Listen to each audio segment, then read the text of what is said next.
네, 시청자 여러분 안녕하십니까. 심야로 민들레와 함께하는 시사톡톡 시간입니다. 저희가 매번 이 방송 시작할 때마다 세상을 바꾸는 시민 언론이라고 하는 인사말로 시작을 했는데요. 세상을 지금 바꾸는 것보다 더 시급한 과제가 생겼습니다. 세상을 지키는 게 정말로 중요한 시점이 됐습니다. 후쿠시마 오염수 방류 지금 7월로 지금 예정이 되어 있는데요. 지금 윤석열 정부의 그 입장을 봐서는 일본 정부의 오염수 방류를 저지하기보다는 외려 오염수 방류에 명분을 실어주는 그런 들러리 역할을 하지 않을까 여러 가지로 우려가 됩니다. 그래서 오늘은 아주 특별한 초대 손님을 모시고 후쿠시마 오염수 방류에 관련된 특집으로 진행해 볼까 하는데요. 먼저 저와 오늘 같이 방송을 진행할 두 분 소개 올리겠습니다. 이명재 대표님 함께 하셨습니다. 안녕하세요. 네. 자, 그리고 오늘 이제 후쿠시마 오염수 방류 관련해서 저희가 아주 전문가 한 분을 특별히 모셨는데요. 우리 송기호 변호사님 나오셨습니다. 네, 안녕하세요. 네. 송기호 변호사님에 대해서는 우리 이명재 대표님이 우리 민들레의 또 칼럼 필진이기도 하시니까 한번 좀 소개 부탁드리겠습니다. 네. 우리 송기호 변호사님은 뭐 많은 분들이 아시겠지만은 법률가라고 하는 것이 왜 필요한지를 보여주는 분이라고 생각을 해요. 법이 무엇 때문에 필요하고 법률가가 왜 우리 사회에 필요한지 특히 이제 지금 사실 많은 법률가들이 법률가 아닌 법 기술자가 돼서 자기들의 이익을 추구하는 그런 일들을 하면서 많이 지탄을 받고 있는 상황인데요. 우리 송기호 변호사님은 바로 그런 점에서 법률가로서의 어떤 모범을 그리고 이런 분이 법률가로 있어서 참 다행이다 하는 생각을 하게끔 하는 그런 분이라고 생각을 합니다. 네. 사실 저하고는 이제 개인적으로 약간은 이제 인연이 있는 분인데요. 우리 송 변호사님은 원래 사실은 법학도가 아니었어요. 이제 국제경제 쪽을 전공했는데 대학 때 이제 농민운동을 자기 어떤 평생의 천직으로 삼겠다 해서 거기 뛰어드셨다가 농촌을 위한 이런 법률가가 사실 매우 희소하죠. 그래서 내가 앞으로 농촌과 관련된 농민과 관련된 이런 법률 활동을 위해서 나에게 좀 이런 법률가라고 하는 변호사라고 하는 이런 자격이 필요하다. 그래서 뒤늦게 공부를 해서 이렇게 변호사가 되신 그런 분이고 지금은 농촌 농민 문제 또 국제 통상 문제 이런 사안들에 대해서 특히 많은 활동을 하고 계시는데 이번에 후쿠시마의 문제의 경우에도 바로 이제 그런 오랫동안 그 분야에서 계속 이렇게 경험하고 축적했던 것 어떤 자기의 그런 송 변호사님의 역량이 지금 우리 사회에 좀 필요한 상황이 아닌가 그렇게 생각합니다. 이명재 우리 저 대표의 이제 개인적으로 뭐 대학 선배라고 얘기하는 얘기는 제가 들었는데 뭐 그런 인연 때문에 저희가 부른 건 아니고요. 네, 그렇죠. 네. 우리가 사실은 이제 후쿠시마 오염수 방류와 관련해서는 저희 그 더 탐사가 주로 이 원자력 전문가들을 많이 이제 불러서 그 위험성에 대해서 얘기는 했지만은 이제 법률 전문가를 이제 모시고 이런 문제점을 짚는 그런 시간은 좀 부족했던 것 같아요. 그래서 그런 차원에서 저희 사실은 후쿠시마 오염수 방류를 지금 봐서는 뭐 일본 정부는 포기할 것 같지 않고 이제 우리 정부도 그걸 뭐 맡기는커녕 외려 일본 정부의 지금 들러리 역할을 지금 할 가능성이 좀 높아지잖아요. 그래서 무엇보다도 이제 이게 이제 국민들의 이제 하나된 총화된 역량으로 막아내야 되는데 아는 것이 힘이다라고 한 얘기가 있듯이 그래서 후쿠시마 오염수 방류와 관련해서 오늘은 우리 송기호 변호사님을 모시고 아주 오랫동안 또 이 문제에 대해서 또 천착해 오셨기 때문에 여러 가지 관점에서 우리 국민들이 꼭 알아야 될 그 내용들에 대해서 오늘 같이 한번 얘기를 들어볼까 합니다. 네. 먼저 민들레에 기고하신 칼럼 방사선을 시찰하는 초능력이라고 하는 제목으로 기고를 하셨네요. 네, 오늘 이제 드디어 후쿠시마 오염수 시찰단이 이제 귀국을 했습니다. 귀국을 했고 뭐 조만간 일단 그 뭐 시찰 결과 보고서를 뭐 발표하긴 할 텐데 일단 뭐 큰 기대는 되진 않아요. 근데 이제 우리 송 변호사님이 이 칼럼에서 보게 되면 어쨌든 뭐 애당초 시찰단 파견하기 전부터 상당히 이번 뭐 결과에 대해서 좀 많이 우려를 갖고 계셨던 것 같은데. 예, 그렇습니다. 이제 일본 정부가 공식적으로 이 오염수를 방출하겠다고 결정한 게 이제 2021년 4월이에요. 근데 오염수라고 우리는 부르지만 사실은 문재인 정부 해수부가 유엔 국제사 기구에 보낸 공식 문서에는 핵폐수라고 우리는 공식적으로 이 문제를 규정을 했어요. 네, 핵폐수라는 게 우리 정부가 이 문제를 공식적으로 국제사회에서 제기한 그런 용어인데 저는 그 용어가 더 적절하다고 생각을 합니다. 근데 이제 일단은 일본이 이제 처리수라든지 또 뭐 대중적으로 이제 오염수라고 쓰고 있기 때문에 일단 오염수라는 말씀부터 시작을 해보면은 원자력 안전위원회가 자, 왜 지금 시점에 가서 시찰을 하느냐라는 저는 그 점을 저는 대단히 우려하고 싶습니다. 그 점은 제가 꼭 강조하고 싶은데 뭐냐면 2021년 4월에 일본 정부가 공식적으로 발표를 했을 때 제가 처음 바로 원자력 안전위원회 요청했던 게 이 문제에 대해서는 우리 자신의 위험 분석 평가가 필요하다. 무슨 말이냐면은 지금 이제 우리가 일본 수산물을 수입 금지 조치를 하고 있는 법적 주체가 대한민국이잖아요. 국제 원자력 기구가 수입 금지를 하고 있는 게 아니잖아요. 그렇죠. 그렇기 때문에 일본 수산물을 포함해서 일본 해양 생태계의 방사능 위험성에 대해서 우리 자신의 의견, 우리 자신의 자료, 우리 자신의 그런 접근을 가지고 있어야 된다는 것이 제가 2년 전부터 일관되게 이야기를 했습니다. 근데 그동안 하지 않았어요. 이제 시찰단이 일본 가기 직전에 5월 17일 날 제게 보낸 공식 답변에 의하면 독자적인 분석이나 위험평가 문서가 없다. 부존재 이렇게 왔거든요. 그러니까 2년 동안 해야 될 일을 하지 않은 채 다시 말해서 제가 칼럼에도 썼습니다마는 어떤 그 가서 무엇을 보겠다라고 하는 왜 그걸 봐야 한다.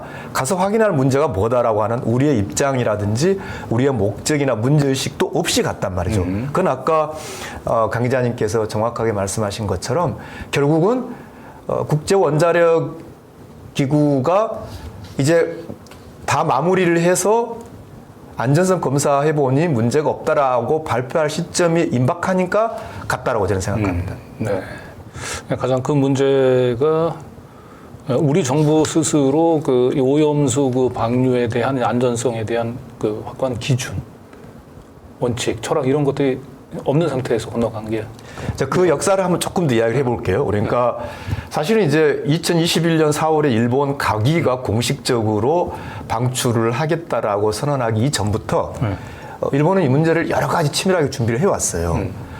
이를테면은 자체 어떤 위원회를 만들어서 이 문제가 다른 대안이 있지만 바다로 방출하겠다라고 하는 그게 일본의 입장에서는 경제적으로나 또 일본 국가 정책적으로 그 방향이 좋다라고 하는 여러 어떤 위원회 활동도 진행을 해왔죠. 네. 그렇기 때문에 실은 문재인 정부 시절에 이 문제에 대해서 핵폐수라고 부르면서 어떠한 형태의 핵폐수도 바다에 버려서는 안 된다라는 게 런던 의정서거든요. 근데 이제 일본은 그때 뭐라고 우리 국제사회에서 우리 주장에 대해서 일본이 이제 유엔에서 뭐라고 항변을 했냐면 자, 런던 의정서는요. 바다에서 버리는 것을 금지하고 있어요. 네. 근데 그때는 일본이 뭐라고 항변했냐면 자기들은 육지에서 버린다. 그렇기 때문에 런던 의정서 적용 안 된다. 그래서 이제 문재인 정부 시절의 해수부에서는 좋다 그러면은 이 문제가 런던 의정서가 적용되느냐 마느냐 가지고 분쟁이 생긴 거잖아요. 한국과 일본 사이에. 네. 그래서 그때 여러 우리 국내 법률가들이 런던 의정서에도 이렇게 의정서 해석 문제를 가지고 회원국들의 다툼이 있을 경우에는 그 안에 분쟁 해결 절차가 있어요. 이를테면은 뭐 WTO 분쟁 해결 기구 같이. 그래서 그때 이미 런던 의정서를 통해서 이것을 막자라고 하는 그런 움직임이 있었습니다. 그런데 이제 이게 정권이 바뀌면서 혹시 기억나세요? 윤석열 정권이 윤석열 대통령 후보자 시절에 뭔 문제가 있냐는 식으로 이야기했잖아요. 그 기조가 바뀌면서 해야 될 일들을 전혀 하지 않은 겁니다. 그러니까 이 문제를 우리가 어떻게 바라볼 것인가 그 역사를 보면서 제가 꼭 제기하고 싶은 문제는 국제원자력기구에 따라가서는 해결이 안 된다. 그리고 국제원자력기구를 믿어야지 우리가 뭘 믿겠습니까? 요즘 그렇게 얘기하고 있잖아요. 자, 수산물 수입금지 조치를 하고 있는 것은 국제원자력기구가 아니라는 점 제가 한번 다시 말씀을 드리고 싶고요. 만약에 우리가 국제원자력기구의 논리에 따라가 버린다 그러면 국제원자력기구가 지금 하고 있는 건 뭐냐면 오염수 방출에도 불구하고 그 오염수가 일본 바다에 영향을 미치지 않는다. 그 다음에 일본 바다에 물고기들 있잖아요. 그 물고기를 통해서 사람에게 피폭되지 않는다.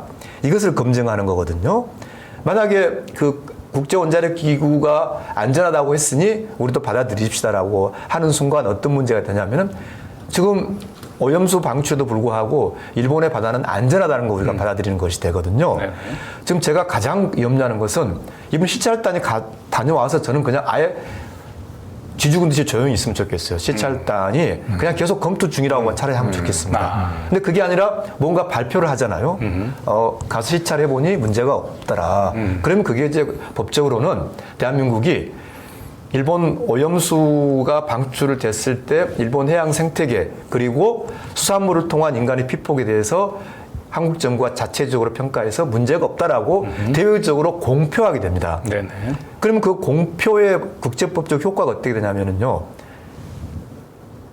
일본 수산물을 막을 수 없어요. 일본 수산물을 막을 수 있는 어떤 논리도 법도 없게 되는 것이죠. 그래서 저는 꼭 좀 부탁하고 싶어요. 이왕 갔으니 그냥 그리고 또 많은 걸 보고 왔다고 그랬잖아요. 그러니까 그렇죠. 많이 보고 와서 계속 검토가 필요하다는 정도로 필요하다. 하면 좋을 것 같습니다. 예. 우리 또 송교 변호사님 통해서 처음 들어본 낯선 용어들이 많이 등장을 하는데 런던 의정소라든지 그러게요. 예. 그런데 지금 가장 이제 우려하는 것은 이번에 이제 오염수 그 방류와 관련된 시찰단 이 보고서를 통해 가지고 방류수 면제부를 부여하게 되면 그게 이제 결국은 후쿠시마산의 수산물 금지 해제로까지 이어지는 게 아니냐. 이제 그런 부분들을 이제 걱정하시는 것 같아요. 그렇죠. 이제 아까 제가 사실은 법률가 말씀하셨는데 우리 강 기자님처럼 이 검찰 독재로 탄압받고 계시는 분이시고 그래서 사실 제가 그냥 뜻이 있어서 변호사 된 건 전혀 아니고요. 농촌에서 정착을 못했어요. 네. 제 고향으로 갔으면 좋았을 텐데 저희 부모님이 반대하셔가지고 고향이 아닌 객지에서 한 5년 정도 농사도 짓고 뭐 열심히 하려고 했지만 결국은 정착을 못해서 그냥 이제 영농이 실패해서 올라와서 이제 어쩌다가 변호사가 됐는데요. 제가 지금 요 법 이야기를 잠깐 좀 드리고 싶은 거는 제가 이 분야의 어떤 뭐 원자력 전문가라든지 또 해양 생태계 전문가는 아닙니다, 분명히. 근데 이번에 시찰단, 이른바 시찰이라는 용어 자체도 저는 반대했습니다만 더 심각한 것 중에 하나는 해양 생태계 전문가가 그 시찰단의 15명 중에서 한 명이죠, 한 명. 네. 네. 그리고 나머지 14명 뭐 이름은 제대로 밝히지 않았습니다만 거의 이제 원자력 산업의 이해관계를 대표하는 사람이라고 봐야겠죠.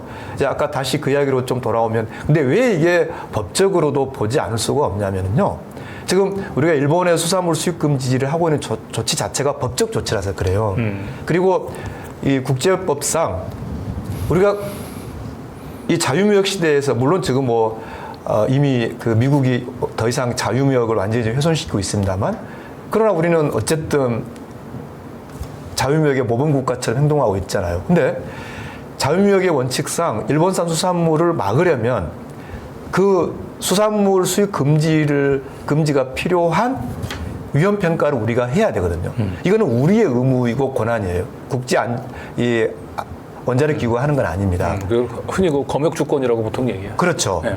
그래서 2013년에 오염수가 바다로 누출되는 사건이 있었어요. 그래서 우리가 지금 그때 당시에 잠정 조치로 일본산 수산물 수입 금지하고 있는 거거든요. 네. 그러면 그것을 계속 유지하기 위해서는 계속 수입을 금지하는 할 필요가 있다라고 하는 근거, 그런 위험 평가, 네. 그 자료 우리가 가지고 있어야 됩니다. 이것은 우리의 의무예요. 네. 국제 원자력 기구가 대신해 줄 수 없는 겁니다.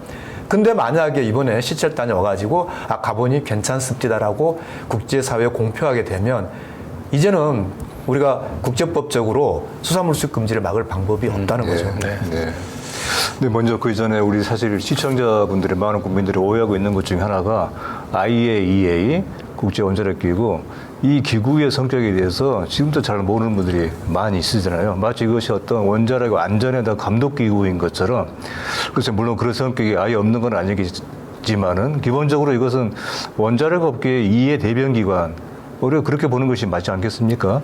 그렇죠. 문재인 정부 시절 때 이 해수부가 왜 전면에 나섰느냐. 그 문제와 연관이 되는 것이죠. 만약에 정말로 국제원자력기구가 이 문제에 국제법적으로 권위 있는 어떤 주체였다면 당연히 처음부터 국제원자력기구를 통해서 우리가 문제를 해결하려고 했었겠죠. 근데 국제원자력기구라는 것은 지금 말씀하셨듯이 어떤 해양 생태계 그리고 물고기를 통한 어떤 인간의 피폭 이런 것을 주된 역할을 하는 것이 아니잖아요. 그렇죠. 더구나 국제원자력기구가 2021년에 일본과 별도 약정을 맺습니다. 지금 이 국제원자력기구가 진행하고 있는 이른바 검증이라고 하고 있는 그 용역을 진행하기 위한 별도의 약정을 일본과 맺어요. 네. 그 약정의 제목이 일본이 오염수 방출을 하는 그 절차를 지원한다라고 되어 있거든요. 그러니까 이것은 처음부터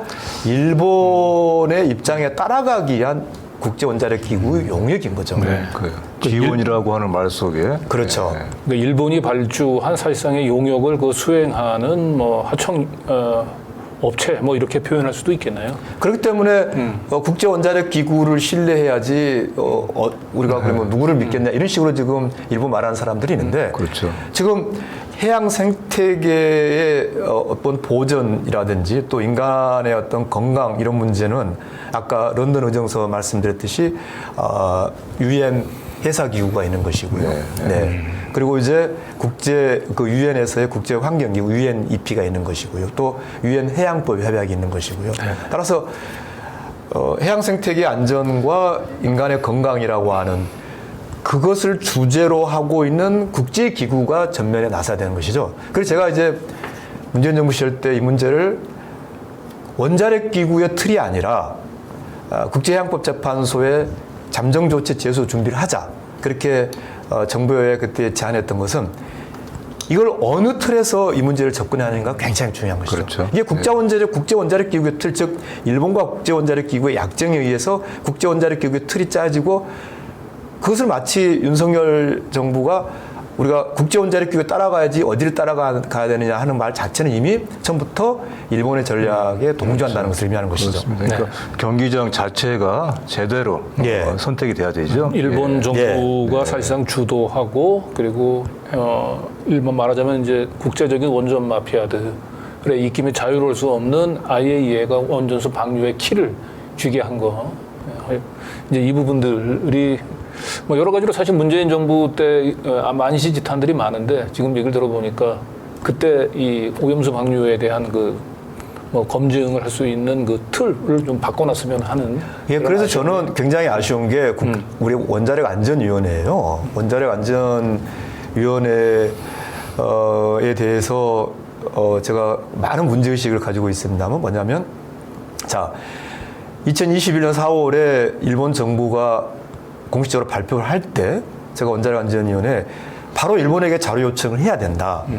왜냐하면 이제 그 전에는 여러 위원회를 통해서 여러 대안 중에서 우리는 해양으로 방출하자라고 하는 의견들이 나왔지만 일본 헌법상 공식적으로 일본 가기 결정을 통해서 정부가 대외적으로 일본 정부가 대외적으로 입장을 발표한 게 2021년 4월인데 따라서 그 직후에 우리 이 사회에 대해서 우리가 이제 아까 말씀드린 대로 UN 해사기구를 통해서 핵 폐수 방출을 금지하고 있는 런던 의정서 위반이다라고 하는 그런 프레임을 가져갔고요.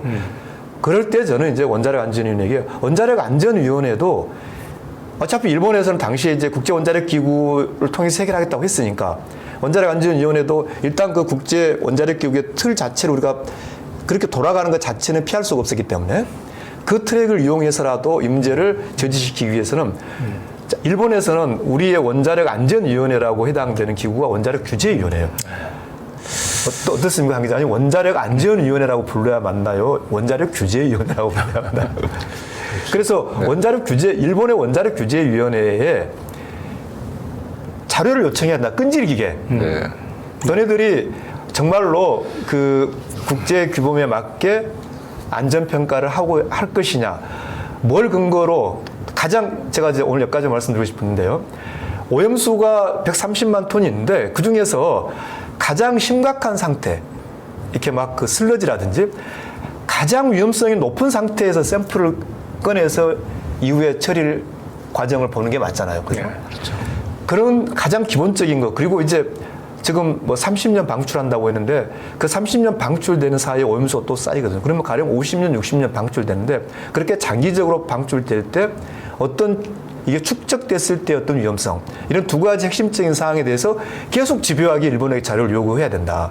그걸 안 한 거예요. 원자력 안전위원회가. 그래서 저는 그게 원자력 업계의 이해관계가 당시에 어떤 그 문재인 정부의 그 방향에 대해서 네. 강력하게 저항했다고 생각합니다. 그렇죠. 네, 우선 후쿠시마 오염수 방류와 관련해서 네.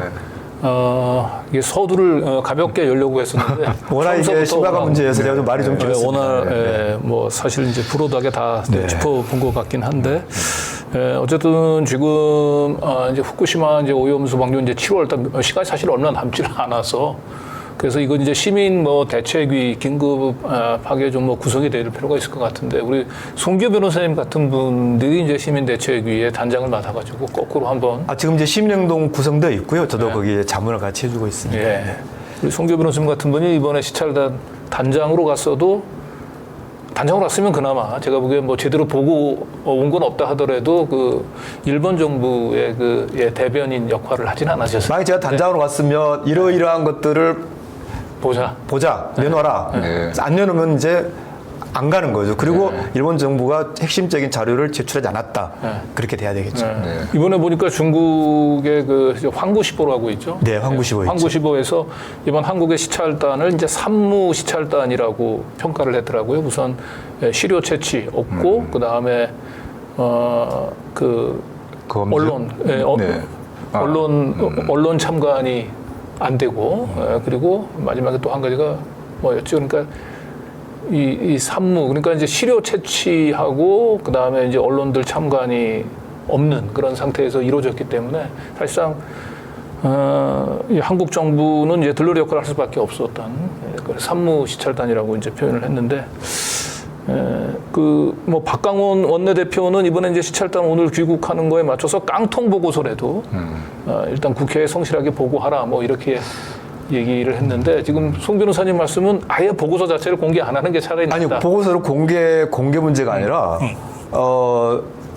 판단을 하지 않는 판단 거죠. 그러니까 네. IAEA를 따라가는 내용의 보고서는 절대 만들어서는 안 되는 된다. 네. 네. 그리고 계속 추가적으로 와서 보니 정말로 중요한 문제가 이런 문제들이 제대로 검증이 안 됐더라. 네. 또 요구하는 것이죠. 네. 그리고 자 말씀이 좀 길어집니다만 이렇게 많은 사람들이 있어요.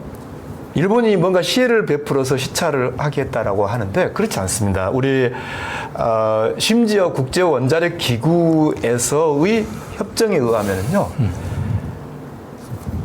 우리가 정확하게 이 사안을 평가하고 어떤 대응에 필요한 그런 기초적인 정보, 충분한 정보를 일본이 우리에게 줘야 될 국제법 의무가 있어요. 그러니까 저는 정부에게 정말 말하고 싶은 게 있는 그대로 국민에게 설명해달라는 겁니다. 네.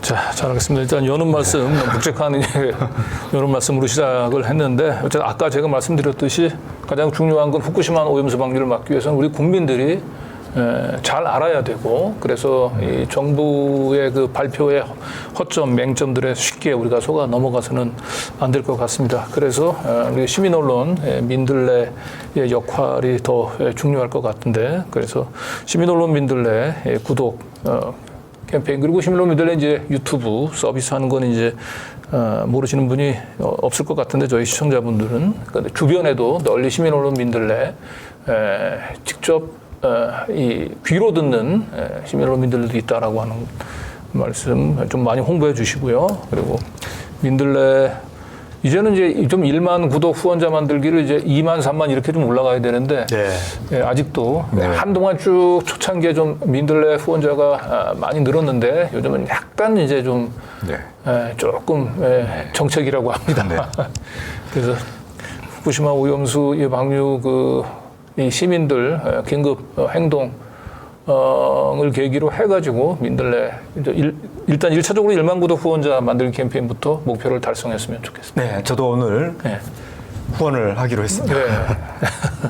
자, 그러면 송 변호사님이 직접 우리 이제 시민단체 분들하고 현장에서 이 후쿠시마 오염수 방류와 관련해서 이제 목소리를 내신 부분이 있는데 그 영상부터 먼저 보면서 오늘 얘기 이어가도록 하겠습니다. 송기호 변호사님이 한 말씀 더. 네, 현 시기에서 한국 정부가 해야 될 첫 번째 일이 굉장히 이번 사태 전개 분기점이 됐던 2021년 11월 17일에 동경전력이 처음으로 오염수 방출에 대해서 이것이 어떤 영향을 줄 것인지 영향평가 보고서를 냅니다. 여기에 대해서 우리 정부 입장이 뭐냐는 것부터 공개해야 된다는 거죠. 생태 환경 영향평가까지 나가지 못한 점, 또 이 안에 보면 심충수라든지 어떤 퇴적물이라든지 거기에 대한 평가가 없거든요. 다시 말해서 이 보고서가 나오자마자 정부가 바로 이 보고서가 어떠한 잘못이 있고 어떤 문제가 있는지 정부가 이 보고서에 대한 그런 비판, 이 보고서에 대한 우리 정부의 의견이 무엇인지를 말하는 것이 지금 정부가 해야 될 첫 번째 순서입니다. 그러나 아직까지 하고 있지 않죠. 이 일본의 오염수 방출은 저는 문명사적으로 봤을 때 다른 대안이 있음에도 불구하고 막대한 양의 오염수를 고의로 방출하는 대단히 유례없는 참사이면서 동시에 기후 위기를 어떻게 극복할 것인가, 전 인류적 과제에 역행하고 있는 중대한 사태라고 생각합니다. 일본 정부는 후쿠시마 오염수 해양 투기 계획 즉각 처리하라! 민주사회를 위한 변호사 모임 환경공원이 송기호 변호사님 모시고 말씀 듣도록 하겠습니다. 힘찬 박수로 모시겠습니다. 윤석열 대통령은 지금의 심각한 헌법 위반 행위를 중단하고 해양 생태 조건에 따라서 독자적인 일본 오염수 분석에 나설 것을 촉구합니다. 그리고 유엔 해양법 협약 회원국으로서의 우리나라의 국제법적 권리를 행사해서 일본에 대해서 즉시 국제해양법재판소에 제소할 것을 강력하게 촉구합니다.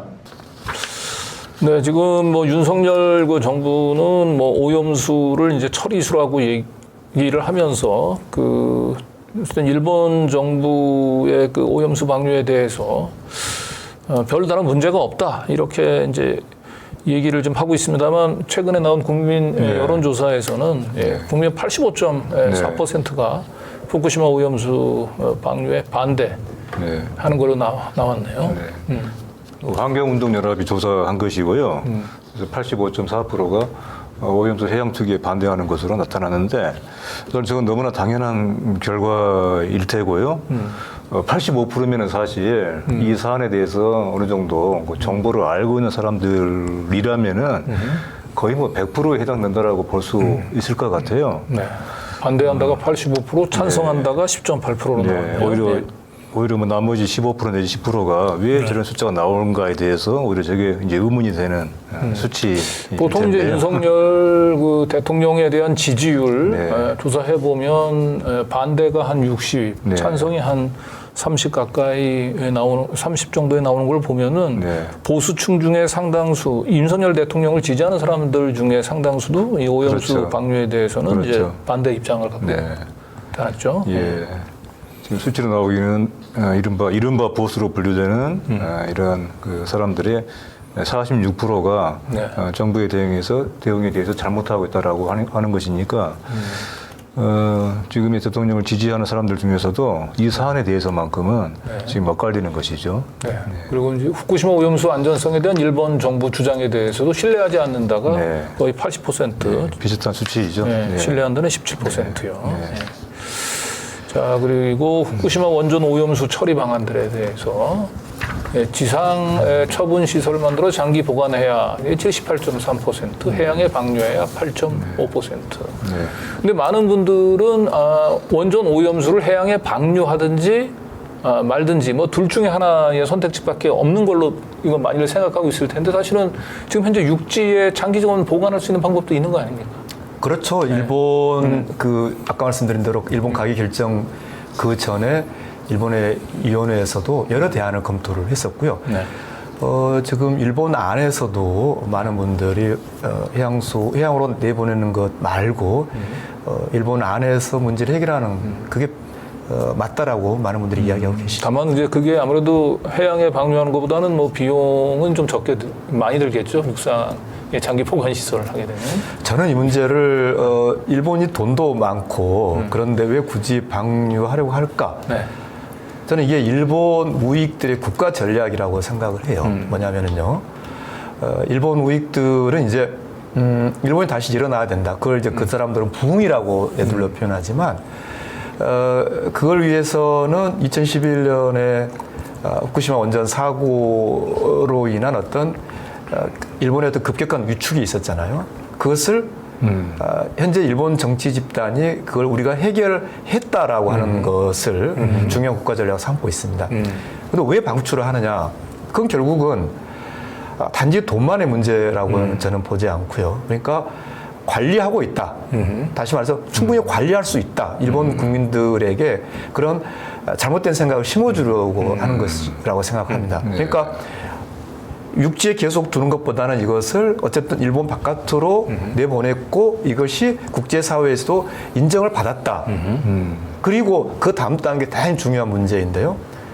그러면 결국은 후쿠시마 수산물 수입 금지 문제를 풀 수 있는 오히려 중요한 수단이 됩니다. 오염수 방출의 안전성을 국제사회가 인정받았습니다. 라고 하는 그런 결론을 일본이 획득하게 되는 것은 후쿠시마 사고에도 불구하고, 즉 원전 사고에도 불구하고 다름 아닌 그 수산물에 대해서도 이제 국제사회가 함부로 수입을 막을 수 없게끔 우리 우익이 해냈다는 것이죠.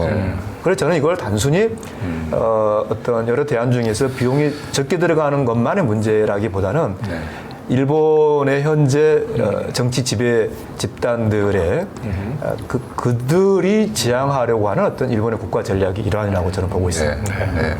어쨌든 뭐 구구 입장에서도 원전 이제 오염 국가로서의 이제 이미지에서 시급히 탈피하는 게 중요. 그렇죠. 실은 그걸 이제 지난번에 도쿄 올림픽 때 그걸 하려고 했다가 그때 이제 코로나랑 겹치면서 그 시도가 이제 좌절됐었죠. 네. 그것을 이제 그러니까 국제사회의 승인을 받은 방출 이걸 굉장히 일본은 지금 강조하고 있는 것이죠. 네. 근데 이제 중요한 거는 뭐 오염 국가의 이미지를 벗는 것도 중요하지만 이게 전 세계인들을 생체 실험, 볼모로 삼는 거죠. 생체 실험에 비유될 만큼 그런 그 안전성이 확보가 되지 않은 상태에서 이걸 좀 방류하려고 하니까 문제가 되는 것 같고요. 그렇죠. 우리 국제사회 우리 시민 입장에서 국제사회에서 봤을 때는 환경 정의의 심각한 어떤 도전이고 받아들일 수 없는 것이죠. 그것을 윤석열 정권은 국제원자력기구를 믿어야지 누구를 믿겠느냐 이렇게 접근하고 있다는 게 정말로 분통 터지는 일이죠. 예, 지금 뭐 송 변호사님 이제 분통 터진다고 얘기를 했는데 이 후쿠시마 오염수 방류와 관련해서 우리 정부 대응 평가에 대한 설문조사 결과는 약간 달라요. 네.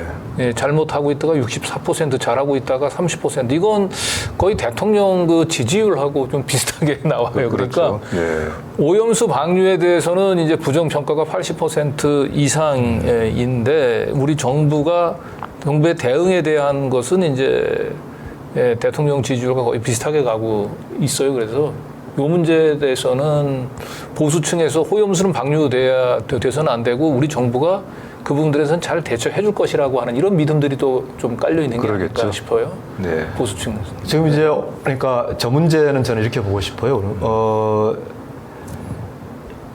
이 일테면 그 소해명상 뇌증, 즉 우리가 광우병이라고 불렀던 그다음에 이제 이 방사선처럼 사실은 검증하기가 대단히 어려운 그러나 굉장히 위험도를 체감하는 방식의 이런 문제에 대해서는 정보 공개가 굉장히 중요합니다. 근데 지금 왜 아까 본 그런 결과가 나왔냐면요. 윤석열 정부가 대단히 편의적으로 자의적으로 정보를 소통한 결과라고 생각을 해요. 지금 가장 최근 어제 오늘의 이 윤석열 정부의 논리가 하나 있는데 뭐냐면은 후쿠시마 수산물 수입 금지는 2012년의 일본 오염수 누출 사고 그것 때문에 수산물 금지를 한 것이고 지금 이 오염수 방출 문제는 2023년에 오염수 방출에 대한 것이기 때문에 2023년 오염수 방출에 대해서 한국이 승인을 하더라도 2013년이군요. 그때 오염수 에러가 나왔지만 그때 심각하게 문제된 게 2013년이었으니까 2013년 그 오염수 방출로 인해서 우리가 했던 수입 금지에는 영향을 주지 않는다. 네. 이게 지금 어제 오늘 이제 윤석열 정부가 급하게 만들어낸 논리예요. 그러니까 그 일종의 이제 아까 그래서 그 말씀은 이제 두 개의 바다론 얘기한 게 이제 그런 얘기. 그렇죠. 이 말씀 제가 꼭 설명드릴 수밖에 없는데 뭐냐면은요. 자, 오염수 방출에 대해서 우리가 그걸 승인해주게 되면 후쿠시마 수산물 수입 금지를 막을 수 없다라는 그런 문제 제기를 제가 통상법적으로 하니까 이제 이렇게 대응을 하는 거죠. 근데 심지어 안철수 씨도 그런 이야기를 했어요. 오염수를 승인하면서 어떻게 수산물을 막을 수 있느냐. 근데 자, 아까 그 정부의 논리 2013년 오염수 사고에 대한 수산물 수입 금지이기 때문에 2023년 오염수 문제와는 무관하다. 자, 그게 아까 제가 그 정보가 정확하게 소통돼야 되는 게 참 중요하다 말씀드리는데 제가 오늘 가지고 온 게 일본 이 후쿠시마 원자력 이 사고에 지금 수습을 책임지고 있는 동경전력에서 낸 방사선 영향평가 보고서예요. 네. 정부의 논리가 맞으려면 방사선 영향평가서의 내용이 이렇게 돼야 한다는 이야기거든요. 정부의 논리가 맞으려면 일본 바다는 2013년 사고로는 문제가 있었다. 근데 이번에는 사실상 그냥 맹물 같은 게 나가는 것이기 때문에 더 나빠지지 않는다. 이렇게 돼야 한다는 거잖아요. 그런데 전혀 그런 내용이 아닙니다. 심지어 여기에는 어떤 내용이 있냐면요. 일본은 후쿠시마 사고가 난 이후로 계속 일본의 바다를 모니터해 왔다. 일본의 바다는 문제가 없다는 거예요. 그러니까 지금 정부가 어제 오늘 급조해 놓은 논리, 즉 2013년 사고로 인해서 수산물 수입 금지이기 때문에 2023년 오염수에 대해서 우리가 승인하더라도 문제가 없다는 논리는 그것은 마치 이 지구에 2013년 일본 바다가 따로 있고 2023년 일본 바다가 따로 있다는 이야기거든요. 네. 그러니까 저는 정부에게 정말 그렇게 말하고 싶어요. 그러니까 정부가 정말로 제대로 된 정보를 소통해야 합리적 여론 형성이 가능하다. 아주 자의적이고 그때그때 왜곡해서 정보를 소통하기 시작하면 아까 그 우리가 봤던 것처럼 약 30% 가까운 사람은 정부가 대응을 잘하고 있다 생각하고 합리적 여론 형성이 안 되는 거죠. 자, 그러니까 이제 지금 일본 정부나 아니면 이제 도쿄 전력 같은 경우는 2013년도 최초의 이 사고가 났을 당시에 해양 오염 자체를 인정하지 않고 있군요. 그렇죠. 근데 그 사고 자체, 그러니까 네. 말걸 죄송합니다만 원전 사고는 2011년에 났고요. 네. 지금 문제가 되는 오염수 누출은 2013년에 났죠. 네. 네.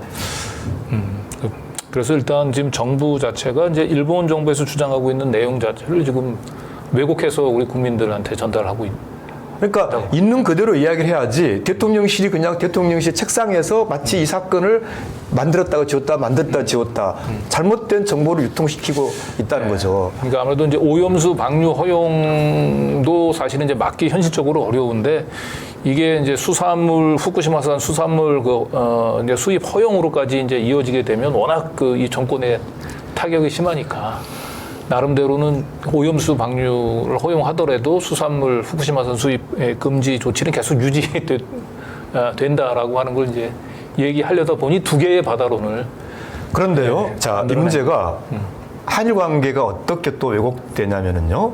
자, 당장 일본은 이제 그렇게 나옵니다. 뭐냐면은 오염수 방출 승인을 한국이 해주는 순간 이 문제에 대해서 완전히 역전됩니다. 뭐냐면은요. 우리가 대법원의 강제동원 판결 이후에 일본으로부터 기가 아프게 들었던 말이 한국은 국제법을 지키지 않는 나라. 그렇죠. 네. 국제법에 어긋난 판결 이야기 들었죠. 그거는 법적으로도 전혀 안 맞는 이야기인데 다시 그 이야기를 우리가 또 귀 아프게 들을 겁니다. 무슨 말이냐면 국제법적으로요. 수산물 수입 금지를 계속 유지하려면 한국은 독자적인 위험평가를 해야 되고 그 독자적인 위험평가가 일본의 바다가 방사능 위험이 있다는 것이 돼야 되는 거예요.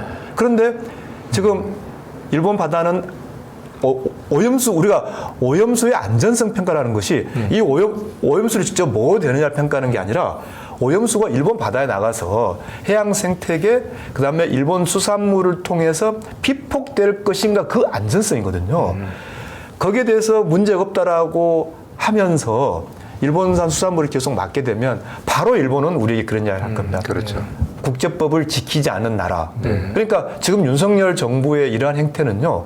결국은 전세가 역전되는, 다시 말해서 오히려 한국이 국제사회에, 오히려 일본이 한국을 비난하고 한국은 국제법을 지키지 않은 나라이기 때문에 무언가 가르쳐 줘야 되는 나라.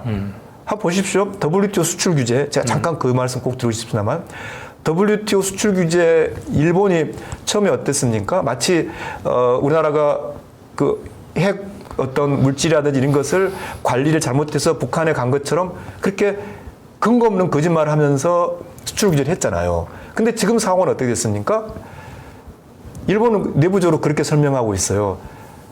한국이 수출 국제 통제조차도 제대로 지키지 못해서 가르쳐줬다. 우리가 수출 규제를 하니 드디어 한국은 내부적으로 잘 법률을 잘 개정을 해서 이제 어느 정도 교도에 올랐기 때문에 우리가 그것을 풀어줬다. 완전히 왜곡시켰거든요. 이 문제도 그럴 겁니다. 만약에 우리가 오염수 배출은 승인해주면서 수산물을 계속 수입 금지하죠. 그러면은 일본은 국제법을 지키지 않은 나라라고 강력하게 한국을 비난하고 실제로 WTO에 제소할 겁니다. 그러니까 이제는 역전된 한일 관계가 다시 나타나는 거죠. 네. 네. 자, 지금 이제 우리 송 변호사님께서 이제 우리 정부가 그 제대로 된 그 정보 실태를 국민들한테 이제 알려주지 않고 오염수 방류 이제 허용 조치를 이제 밀어붙이고 있는 이제 문제점들에 대해서 얘기를 해주셨는데 조금 더 세부적으로 우리 정부가 어떤 내용들을 지금 왜곡하고 은폐하고 있는지 한번 살펴보도록 하겠습니다. 우선 먼저 첫 번째로 한국이 삼중 수소가 더 많다. 네. 이런 주장들을 이제 거의 여과 없이 지금 인용해서 발표하고 있는 것 같고요.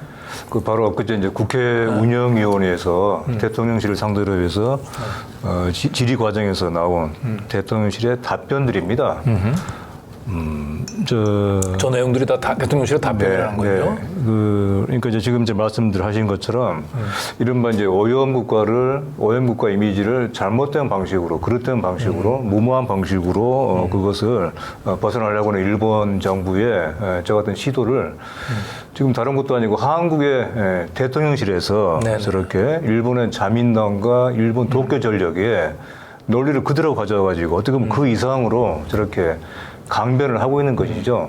지금 자민당 주장 중에 한국이 삼중 수소가 더 많다고 하는 주장을 이렇게 하고 있는데 삼중 수소는 조금 전에 설명이 좀 필요할 것 같죠. 그러니까 일단 지금 화면에 보이고 있는 저 탱크가 오염수를 지금 보관하고 있는 탱크죠. 그렇죠. 그런데 이제 저게 이제 알프스라고 하는 장치를 이제 여과를 해서 이제 보관하고 있는 건데 알프스 일본 도쿄 전력의 주장은 뭐 대부분의 핵종들을 걸러내는데 그 이제 삼중 수소, 방사능 중에 삼중 수소만 이제 그 유일하게 알프스에서 걸러내지 못한다. 이런 얘기를 하고 있지 않습니까? 저 오염수 저 탱크 안에 삼중 수소가 그거는 이제 지금 이제 담겨 있을 가능성이 높은데 저 삼중 수소가 한국이 실제로 자연 상태에서도 저 탱크 안에 담긴 삼중 수소보다 더 많다. 자연 상태에서 그런 주장을 지금 자민당에서 하고 있는데 그걸 우리 대통령실에서 그대로 인용하고 있다는 얘기네요. 삼중 수소는 이제 약간 설명을 드리면은 저도 이제 이번에 알게 된 것이지만은 방사능 물질 중에 이것이 이제 뼈를 녹이고 장기를 손상시키는 그런 위험한 물질이죠.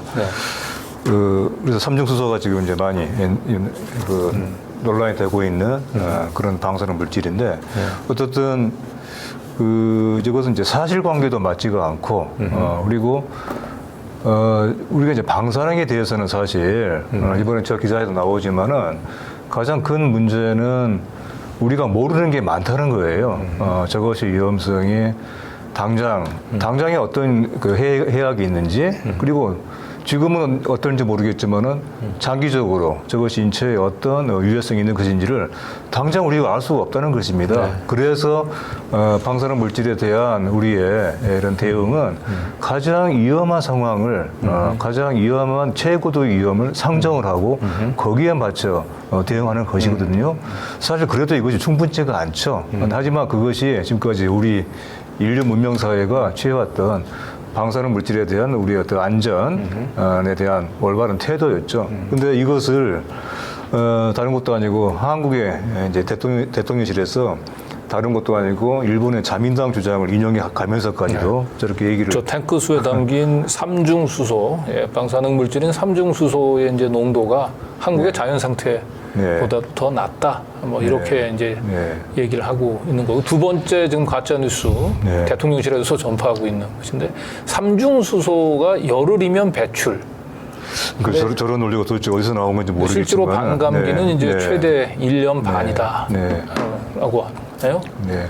그러니까 저게 이제 또 전문가들 얘기 들어보니까 반감기가 최대 1년 반이긴 한데, 중요한 거는 이 삼중수소가 이제 인체에 이제 들어오게 되면 인체에 들어와서 이 삼중수소가 결국은 이렇게 단백질을 형성하는 과정에 이제 이게 딱 흡착이 되게 되면은 결국 유전자 변형을 일으키고, 한 번 변형된 유전자는 몸 밖으로 배출이 안 되는 거죠. 몸 자체를. 그렇죠. 그래서 대를 이어서 이제 아이를 낳게 되면 이게 이어지고 일종의 유전병이 되는 것이죠. 그리고 이제 원자력 전문가들의 얘기도 그렇고, 저기 이제 우리 이제 이정윤 소장께서도 이제 기사 속에 등장하지만은, 아무튼 대통령실의 저 막무가내, 기망, 이런 발언들이 지금 마구 행해하고 있는 것이고요. 얼마 전에 이제 영국의 물리학자가 와서 이제 후쿠시마 그 오염수는 그냥 마셔도 아무 상관없다고 얘기했는데, 이 부분들은 이제 국책 연구기관 정도 차마 그렇게까지 얘기할 수는 좀 없었던 모양이에요. 원자력 연구원장이었죠. 바로 이제 국회 답변에서 절대로 안 된다. 후쿠시마 오염수를 음영한다고 하는 것은 절대로 말이 안 되는 얘기다라고 이제 반박을. 그 얘기는 왜 나왔나 싶으면은, 저희들이 이제 요즘 또 시민들이 그 불만의 목소리들이 요즘은 이렇게 터져 나오잖아요. 그렇게 안전하다고 한다면 윤석열 대통령부터 먼저 완샷해라, 오염수. 이 얘기가 나오니까 국책연구기관장 입장에서 대통령의 안전을 생각을 해서 이건 마시면 안 되는 물입니다. 이렇게 한 게 아닌가. 국민들 안전보다는 대통령의 안전을 생각하셨던 게 아닌가 싶고. 그 삼중수소 문제 잠깐만 좀 말씀드리면, 왜냐하면 저 문제는 문재인 정부 시절 때도 일본이 했던 이야기거든요. 그러니까 이제 국제해양법재판소의 제소 문제를 이제 제기를 제가 했을 때, 문재인 대통령도 그 문제에 대해서 검토를 이제 지시하셨고, 근데 그때부터 이미 일본에서는 뭐라고 그랬냐면, 이제 한국도 원전에서 냉각수를 보냈는데 거기에 삼중수소가 있다. 굉장히 오래된 이야기예요. 근데 제가 정말로 분통 터지는 게, 저 문제 본질은 뭐냐면은, 지금 일본에서는 통제가 안 된, 그리고 지금도 통제하지 못하고 있는 원자력 사고가 있었고, 그 사고에서 역시 일본의 지하수라든지 이런 게 이제 같이 들어가면서 도저히 내용을, 그 안에 어떠한 위험물질이 어떻게 있는지 알기 대단히 어려운 사고로 인한 핵폐수, 오염수란 말이죠. 그죠? 그런데 일본은 이것을 자신들 나름의 방식대로 처리를 해서 안전하다고 주장하는 것이고요. 그렇기 때문에 삼중수소, 한국에서도 정상적인 원전 가동에서 냉각수에서 삼중수소가 나오니 많으니 그 양이 많이 적니 문제는 이 사건의 본질과는 전혀 관계없죠. 그렇죠. 그러네요. 근본적으로 전혀 다른 문제입니다. 그리고 이것을 더욱이 일본의 자민당 그 정권에서 이 문제를 벌써 한 3, 4년 전부터 했던 이야기가, 지금의 대한민국의 대통령실이 이렇게 이야기한다는 것은, 그거는 아까도 말씀드렸습니다만, 대통령실이 어디 딴 나라에 어떤 사무실 하나 차려놓고 그냥 현실이 완전히 눈 감으면서 뭔가 그때그때 그냥 뭔가 모면하고 네, 정말로 이렇게 해서는 안 되죠. 삼중 수소라고 해서 비교하자면은 삼중의 무지, 네. 삼중의 파렴치. 예, 그리고 이제 우리 뭐 이제 석윤열 교수님 중심으로 얘기하는 게 지금 삼중 수소보다 더 무서운 게 지금 이제 흔히 얘기하는 세스폴이라 그래가지고 세슘, 네, 네. 세슘, 스트론튬, 플루토늄. 예, 이제 이 부분들은 이제 이게 이 해양에 방출이 되게 되면은 이게 심층수 이게 가라앉아가지고 예, 그 부분들은 그 가장 인접 국가부터 이제 피해가 온다는 거 아닙니까? 그래서 우리가 삼중 수소에만 너무 지금 초점이 맞춰져 있는데 그런 좀 이 중금속, 세스풀이라고 일컬어지는 그 부분들에 대한 그 오염, 중금속을 위한 그 해양 오염 문제 이 부분도 사실은 대통령실에서는 아무런 책임 있는 답변을 내놓지 않고 있어요. 네.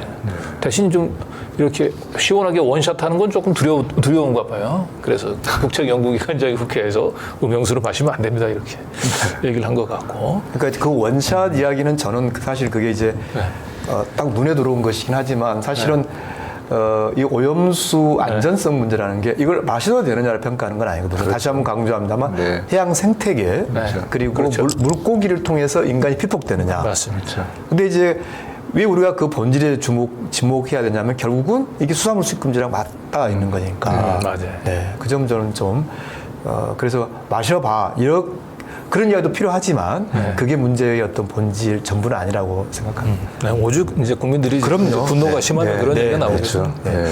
자, 그리고 우리 강미숙 예. 그 칼럼니스트 또 칼럼.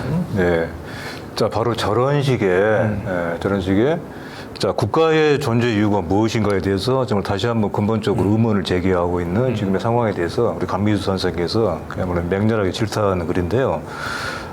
지금 얘기하고 있는 것은 그겁니다. 이것이 방사능 오염수가 얼마나 안전하냐 아니냐. 이 문제 그야말로 본질적인 문제가 아니라는 거예요. 중요하긴 하지만은 그보다는 도대체 대한민국이 민주공화국이고 주권이 국민에게 있고 그 같은 주권자의 생명과 안전을 보호하는 것이 국가의 일이라고 할 때, 과연 대한민국 정부가 지금 그런 모습을 단 1%라도, 요새 흔히 하는 말로 단 1이라도 보여주고 있는 것인가 하는 것에 대한 얘기를 하고 있는 것이고요. 또 하나는 이른바 전문가들, 지식인들이 지금 보이고 있는 행태에 대해서 아주 질타를 하고 있는 글입니다.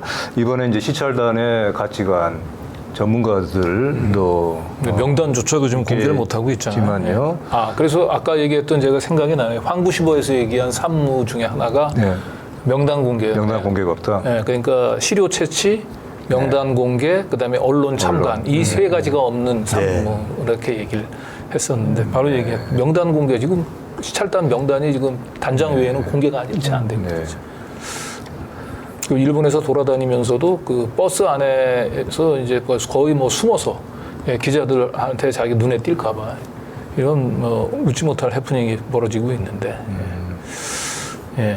나중에 이건 큰 역사의 죄를 지는 것뿐만 아니고 이건 뭐 전 세계인들한테 어떻게 보면 죄를 짓는 일 아니겠습니까? 저는 사실 이번에 이제 아까 우리가 해양 생태계가 하지 않습니까? 근데 사실은 지구라고 하는 것은 다 연결되어 있잖아요. 그렇죠. 그리고 바다에서 나는 것이 사실 육지의 생물들에 다 이렇게 이어져 있고, 그래서 이것은 사실 해양이란 말도 빼야 돼요. 지구 생태계의 문제이고요.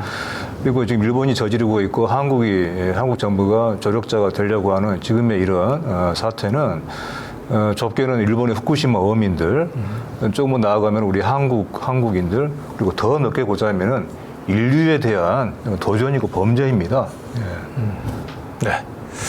자, 이렇게 일단 전반부 후쿠시마 그 오염수 방류와 관련된 문제 좀 살펴봤고요. 잠시 이제 여기서 이 광고 듣고 우리 또 후반부 한번 진행해 보도록 하겠습니다. 네. 시민이 만드는 사회 공익 채널 시민 언론 더 탐사 다시 시작합니다. 더 탐사를 응원하는 가장 스마트한 방법. 저렴한 가격, 전 제품 무료 배송, 더 탐사몰을 이용해 주세요. 쇼핑이 후원이다. 더 탐사몰. 하지 마. 쇼핑이 후원이다. 쇼핑이 후원이다. 더 탐사몰. 네, 오늘 광고 상품은 예, 플러스 마이너스 케어에서 배운 3종 선물 세트인데 예, 최근에 광고 요정으로 등극한 우리 이명재 대표님에게 예. 예, 제가 순서를 넘기겠습니다. 예. 참 어깨가 무겁습니다. 무거울 거예요. 예. 잘할 때까지 한번 해보라고 하는 그런 얘기인 것 같은데요. 한번 최선을 다해서 소개해 보겠습니다. 필수 건강기능식품 3종 선물 세트네요. 멀티 비타민 앤 미네랄, 밀크 시슬, RTGO 메가 3 루테인 이렇게 건강기능식품 3종 네, 발음 정확히 하셨습니다. 세트이고요. 네. 플러스 마이너스 케어에서 나온 거죠. 네. 그렇죠. 플러스 마이너스 케어. 요건 제가 설명해 드릴게요. 예. 예. 품질은 높이고 플러스, 가격은 낮췄다 해서 마이너스. 그래서 플러스 마이너스 케어입니다. 네. 이게 이제 의약 건강기능식품이니까 어떤 인증이 중요하잖아요. 대한민국 식품의약안전처에서 건강기능식품으로 인정되었고 또 GMP라고 해서 우수 건강기능식품 제조 기준 인증도 받았다고 합니다. 네. 이렇게 예, 건강보조식품, 이 약을 이렇게 경건하게 설명하시는 아마 광고는 아마 저희 더 탐사에서는 보기 어려울 겁니다. 예. 이 세 가지가 하나는 간 건강. 간 건강이 이제 우리 송 변호사님이 들고 있는 밀크 시슬입니다. 네. 밀크 시슬. 시슬이 뭔 뜻이죠? 뭐 있습니다. 어쨌든 예, 넘어가시고요. 밀크는 우유죠. 네. 네. 그다음에 눈 건강은 RTGO 메가 3 루테인. 루테인 요겁니다. 네. 그리고 면역력을 위해서는 멀티 비타민 미네랄인데 이게 대표 상품입니다. 네.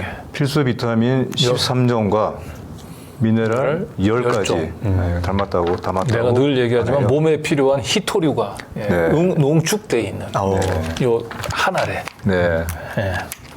생각난 김에 좀 하나 먹어보겠습니다. 네.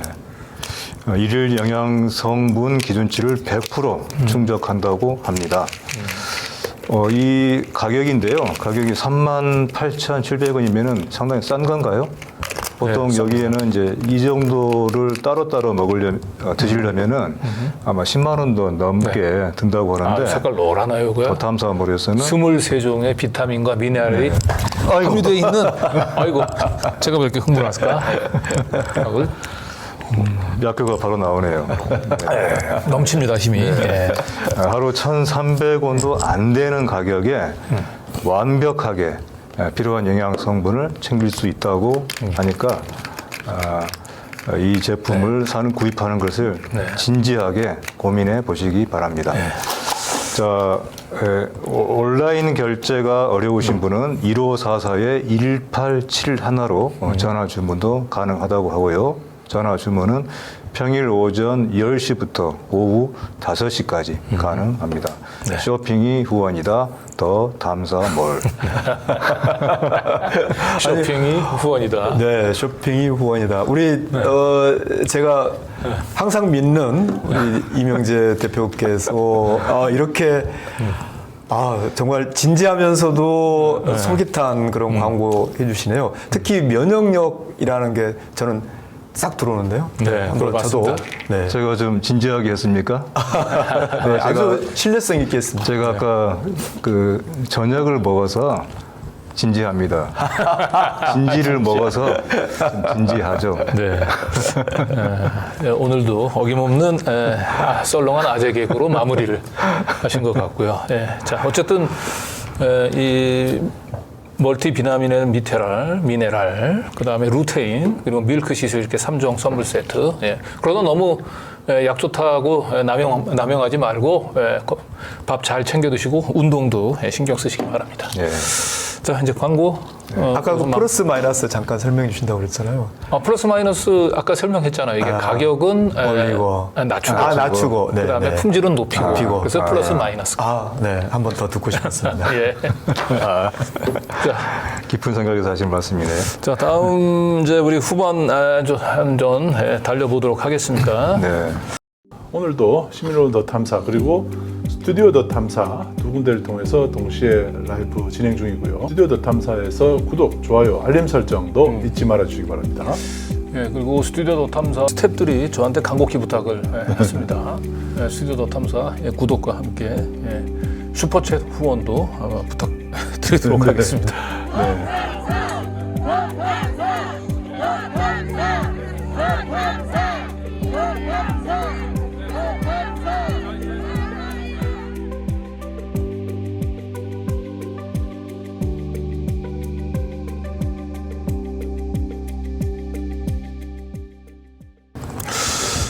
네, 저희도 스튜디오 더 탐사의 후원도 다시 한번 부탁드리고요. 자, 이제 네. 오늘 시사톡톡 후반부 달려보겠습니다. 네. 역시 이것도 일본과 관련된 사안인데요. 엊그제였죠. 바로 어제였던가요?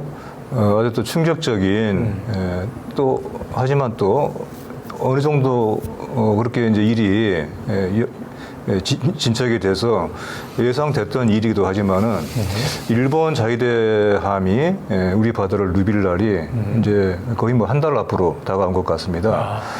그러니까 지금 한반도를 향해서 두 가지가 들어오려고 하는 거예요. 하나는 후쿠시마 오염 방류수, 7월 달에 예정이 돼 또 있고요. 하나는 거의 비슷한 시기에 우길기를 휘날리는 일본의 자위대 함정이 한반도 바다로 들어오는 겁니다. 네. 부산항에 입항한다고 네. 되어 있네요. 네. 네. 그리고 부산항에 입항한 뒤에 제주에서 훈련을 실시한다고 합니다. 네. 네. 아마 다음 달이면 우리가 이걸 글쎄요, 뭐 특별한 변수가 없는 한 지금 우길기를 단 일본의 군함을 네. 부산과 제주항에서 맞닥뜨려야 하는 상황이 올 것 같아요. 자, 그리고 최근에 화제가 됐던 저희 더 탐사에서 보도를 했고 이게 상당히 외교부에서도 의식을 해가지고 이 뭐 파문을 좀 진화하기 급급하긴 한데요. 우크라이나에 대한 현금 대출 특혜 지원. 네. 10조 원, 80억 달러이죠.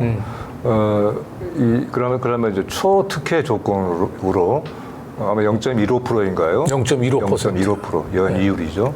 0.15%에 그야말로 거의 뭐 무상으로 거의 거저주는 게 아니고 네. 뭐 이제 물가 뭐 상승률을 감안하게 되면 거의 마이너스 금리로 그렇죠. 주는 거죠. 뭐. 그렇죠. 네.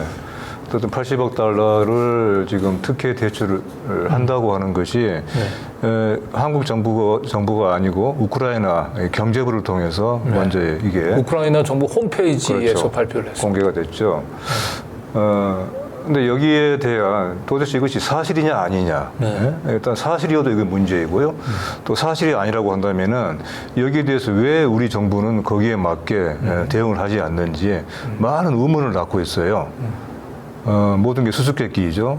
또 하나는 이 사안에 대해서 이게 보통 간단한 사안이 아니지 않습니까? 그렇죠. 근데 국내 언론에서 여기에 대해서 도대체 이것이 일의 전말이 어떻게 된 것인지에 대해서 이렇다게 물어보는 언론이 없는 거예요. 네네.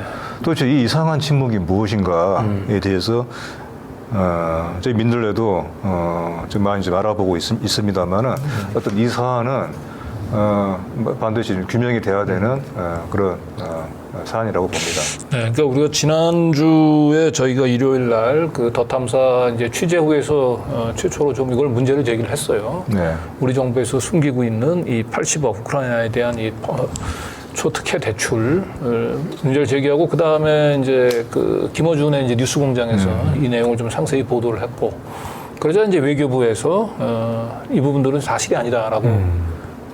성명을 내놓고 우크라이나 정부 홈페이지에서 80억 달러 부분들이 그대로 삭제가 됐습니다. 네.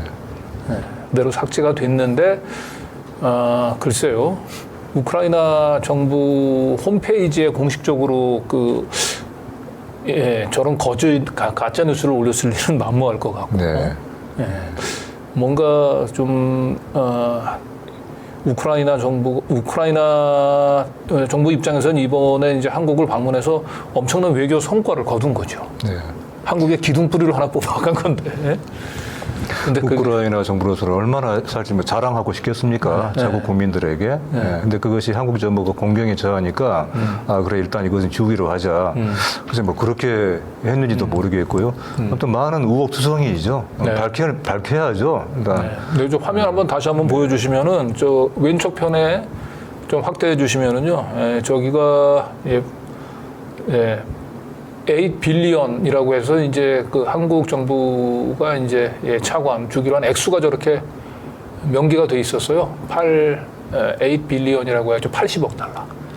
그런데 이제 우리 외교부에서 이걸 부인하고 나니까 그 다음에는 오른쪽 화면에 보면은 금액이 삭제가 됐죠. 네. 차관 제공으로만 네. 나와 있죠. 네. 그러니까요. 근데 결국은 저게 우리 정부에서 공식적인 뭐 차관 ODA라고 해가지고 그 공식적인 이제 대외 원조 기금에서 나가는 게 아니라 하더라도 이제 수출입 은행 통해서 대출 나가는 거지만 사실상 우리 정부가 다 저 부담을 지는 거 아닙니까? 그렇죠. 그렇죠. 네. 더욱 이제 이렇게 차관이라고 할 때 가장 핵심적인 내용이 액수잖아요. 네. 네. 그 액수가 이렇게 바뀌었다. 그거는 정말로 규명이 필요한 거죠. 네.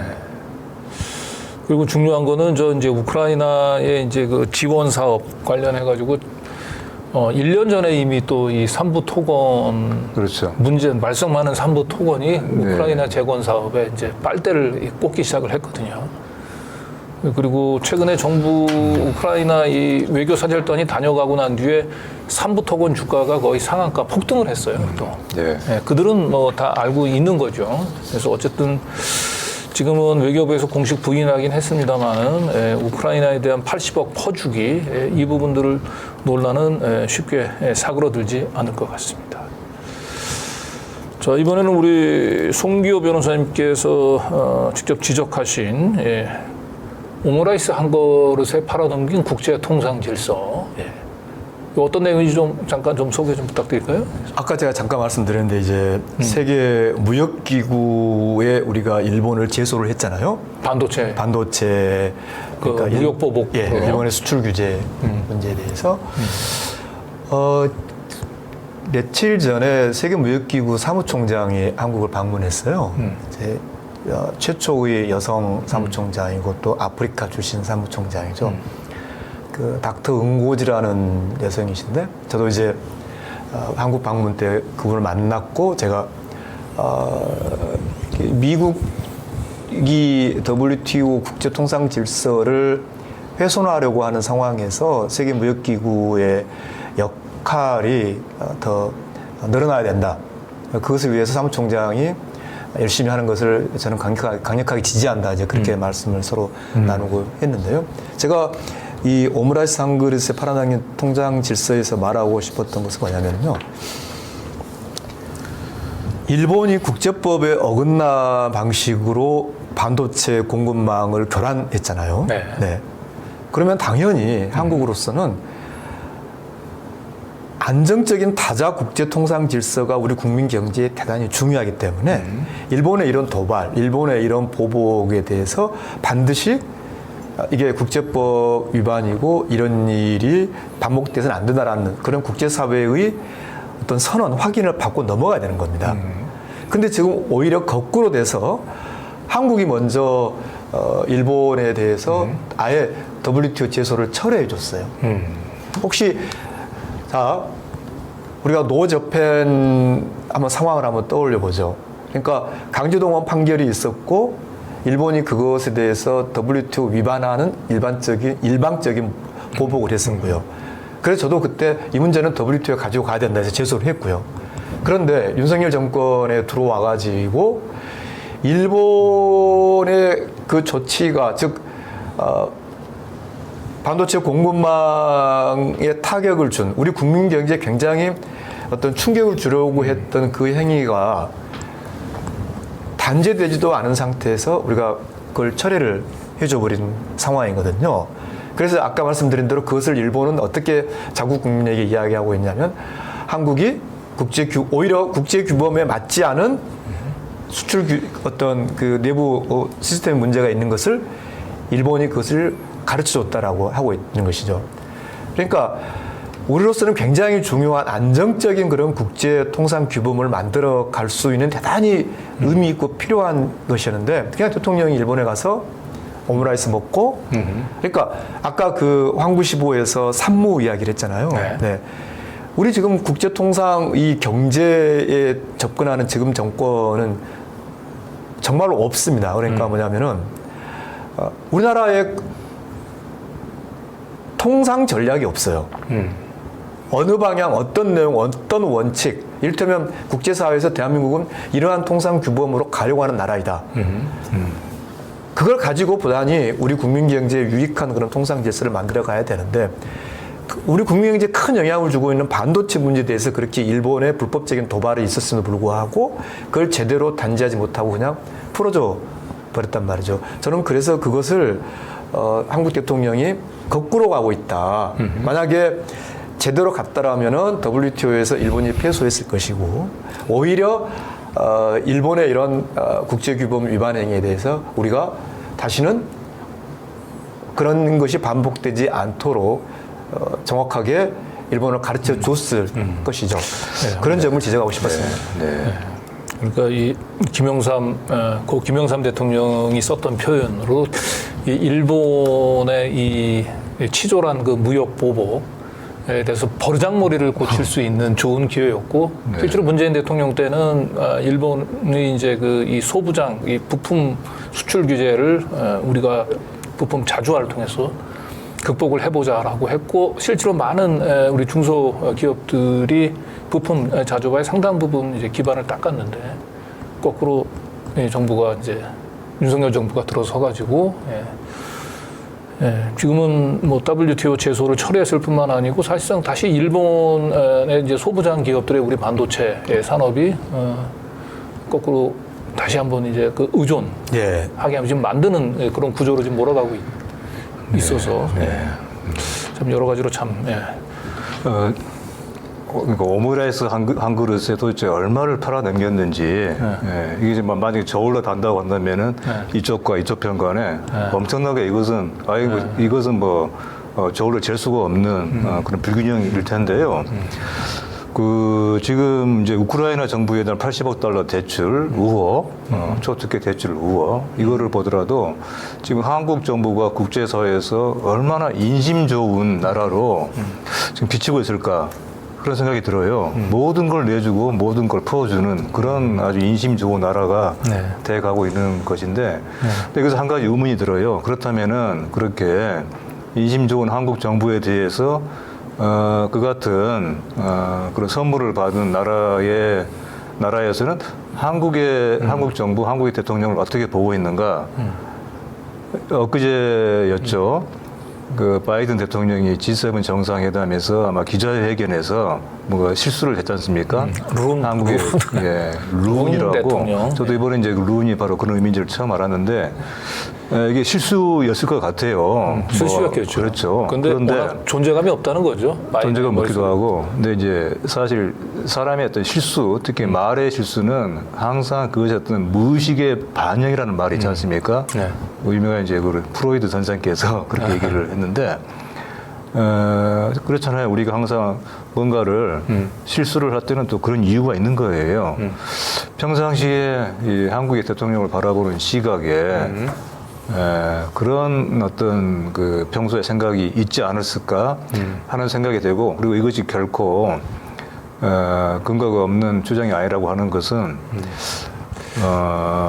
그러니까 룬 대통령이 뭔가 그 문 대통령에 대한 잔상이 남아서 그럴까요? 그렇게 했다는 해석도 있는 것 그건 상당히 관대한 해석인 것 같고, 그래서 지금 이것을 뭐 대일, 대임이, 저자세이니 이런 정도의 말로 이건 스스로 못난 꼴이 되는 그런 모습을 보이고 있다 하는 생각이 되고, 역시 이제 그 대통령의 또 이제 그 대통령과 함께 일하는 이른바 주군으로 모시는 사람들의 또 그런 발언들이 또 국민들로 하여금 참 분통 터지게 하는데, 또 엊그제였죠. 국회에서 안보실장이 미국의 대통령실 도청을 인정하느냐, 인정 안 한다고 반언을 했어요.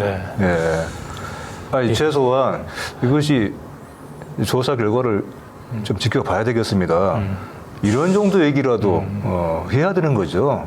그러니까 일본에 가서는 이제 오므라이스에 너무 많은 걸 팔아넘겼고, 미국에 가서는 아메리칸의 파이 한 곡에 너무 많은 걸 팔아버렸는데, 무엇보다도 뭐 반도체 배터리 많이 얘기 나옵니다만은 우리 국민 입장에서 가장 우리 윤 대통령이 너무 값싸게 팔아넘긴 게 아마도 우리 국가 국민의 자존심이 아닌가 이런 생각이 듭니다.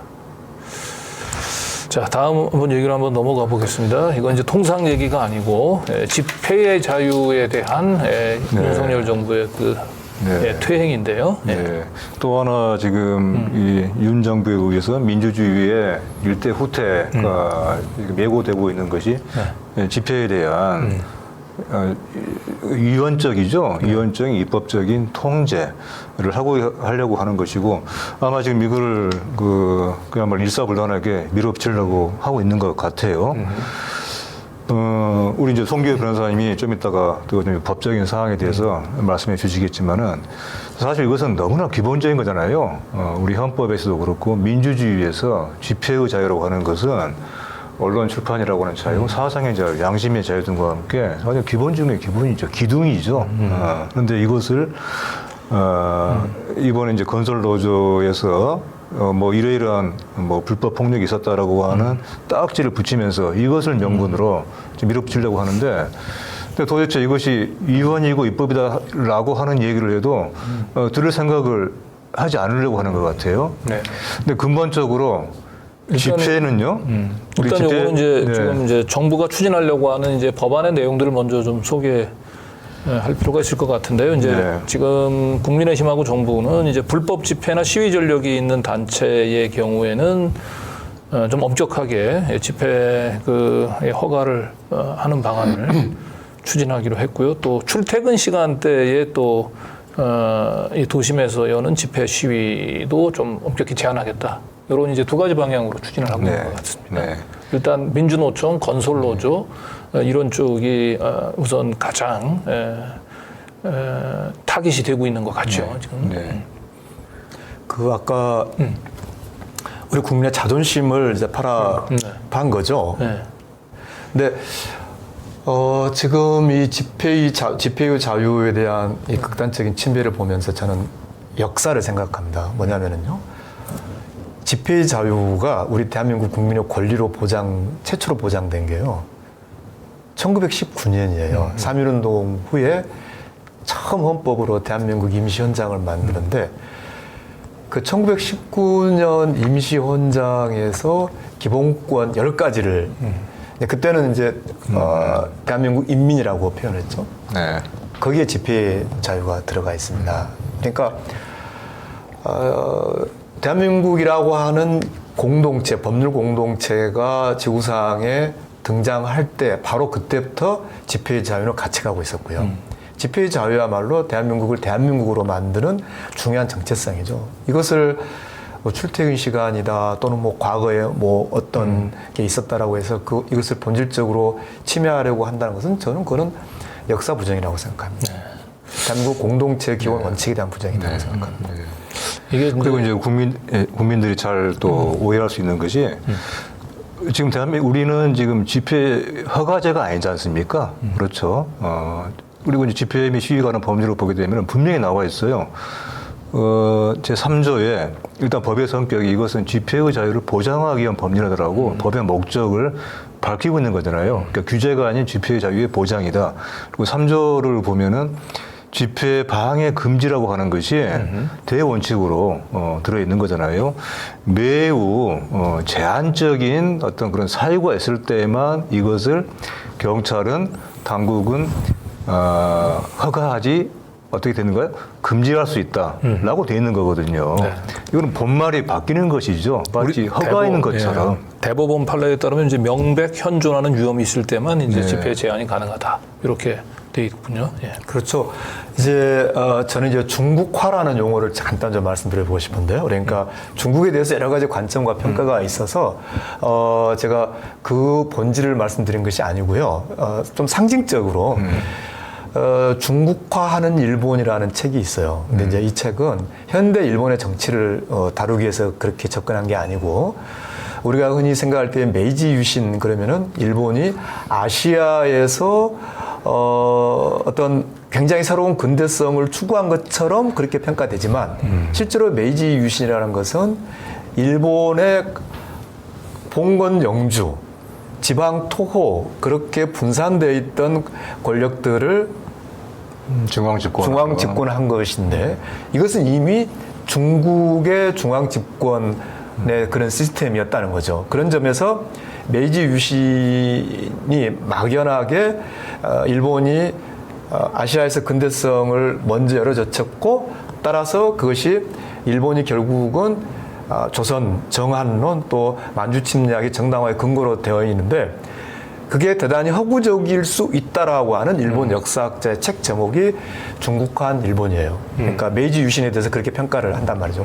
저는 이제 중국화라는 개념 자체에 대해서 여러 가지 평가가 있을 수 있지만 단지 그 단어만 하나 불러온다면은 우리가 그렇게 이야기하는 거죠. 뭐냐면은 가치 동맹, 자유 그렇게 이야기를 하잖아요. 그러면서 갑자기 한국이 그냥 저는 깜짝 놀랐는데 자유의 나침판이라고 의회에서 이야기하더라고요.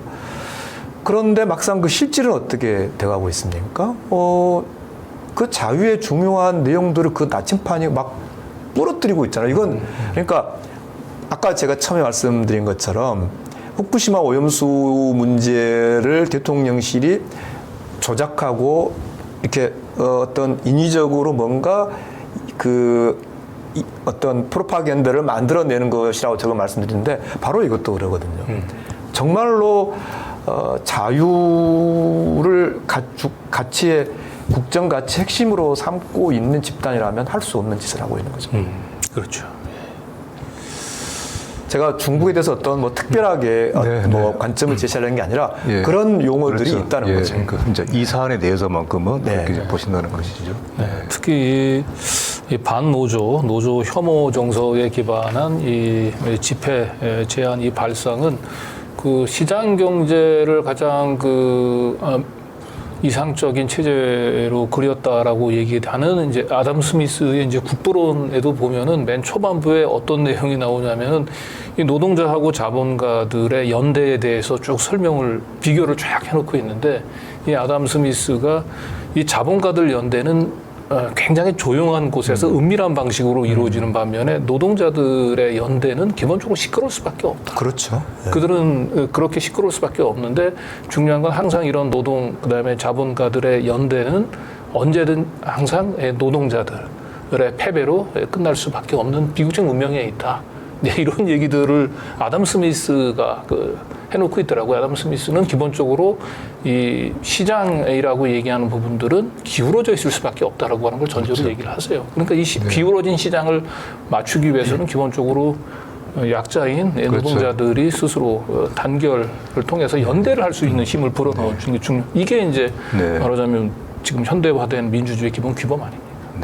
그러니까 그 약탈적 자본 경제에 기반한 자유를 얘기하고 있는 것 같아요. 마음껏 착취할 수 있는 자유, 노동자들은 자본가들이 시키는 대로 일해야 될 의무가 있다라고 하는 전제 하에서 이런 발상들이 나오고 있는 거 아닌가 그런 안타까움이 있습니다. 역사를 전혀 알지 못하는 정권이에요.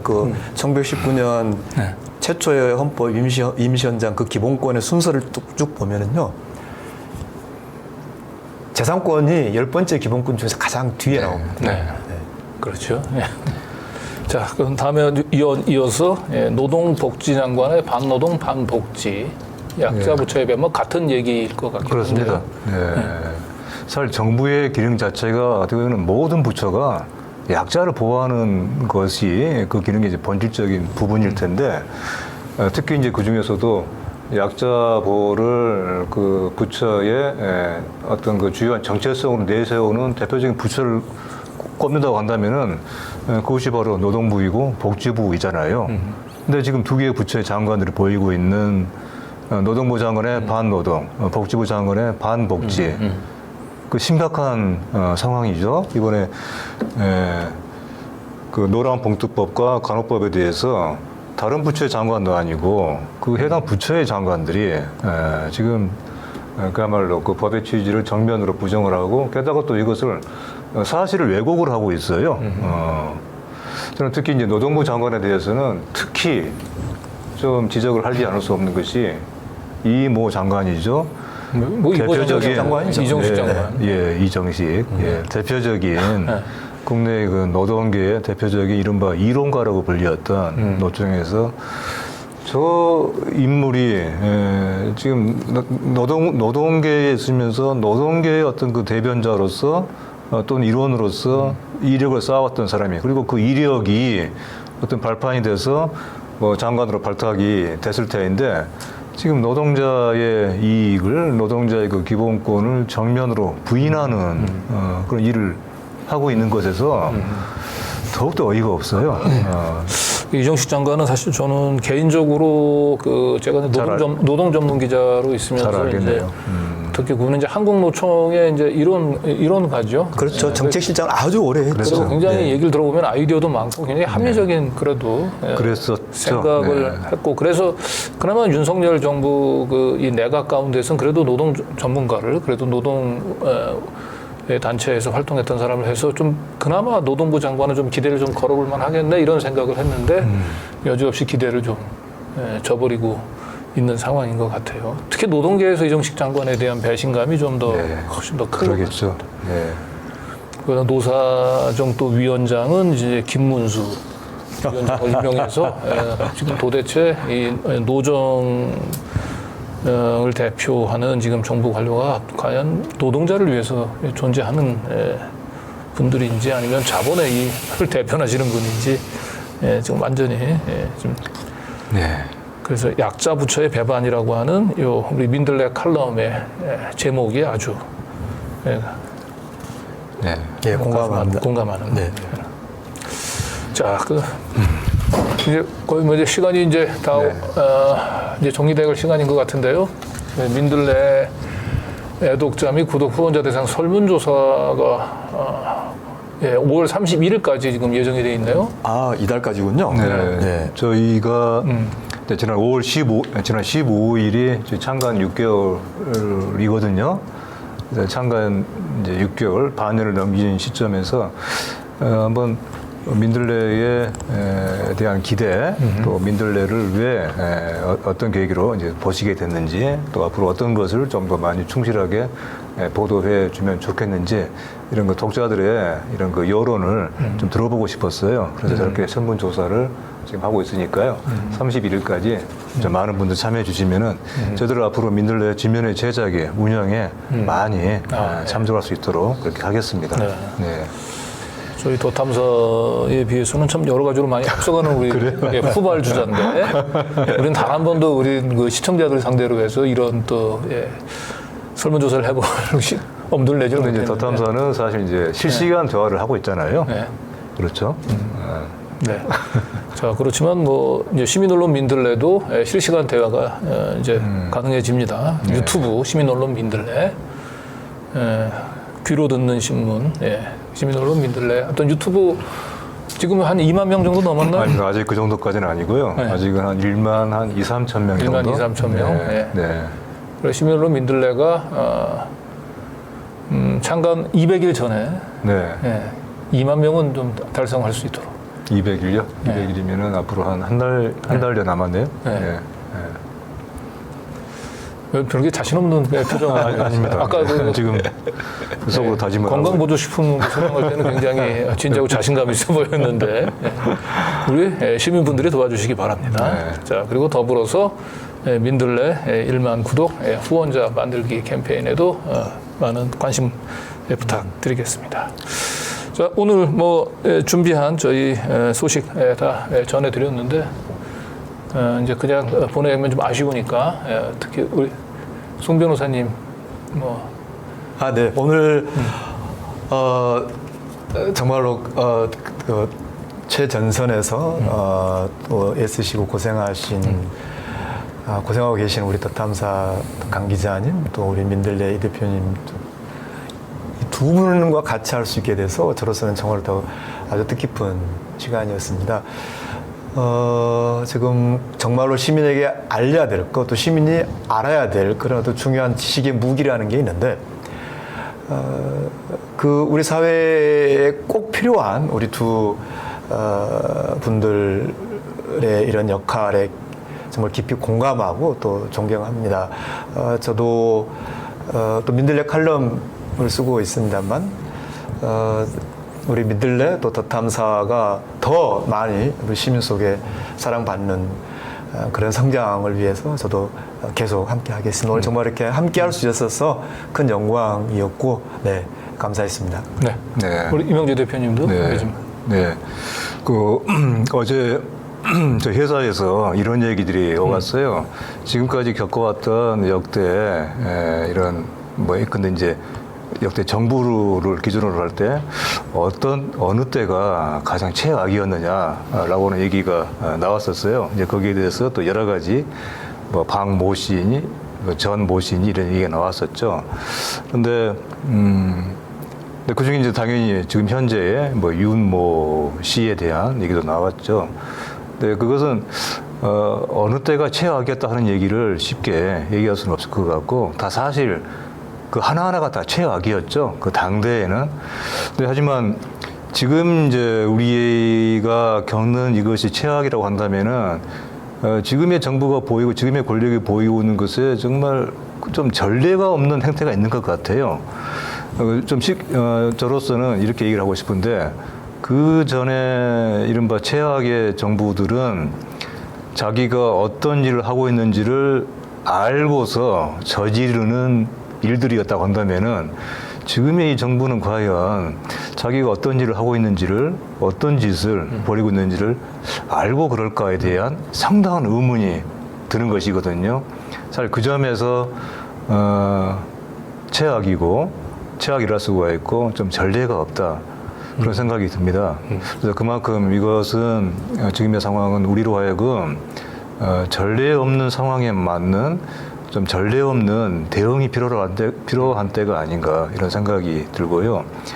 그래서 지금의 우리 현실을 이겨내기 위한 그 많은 지식, 의지를 모으는 것이 중요하다.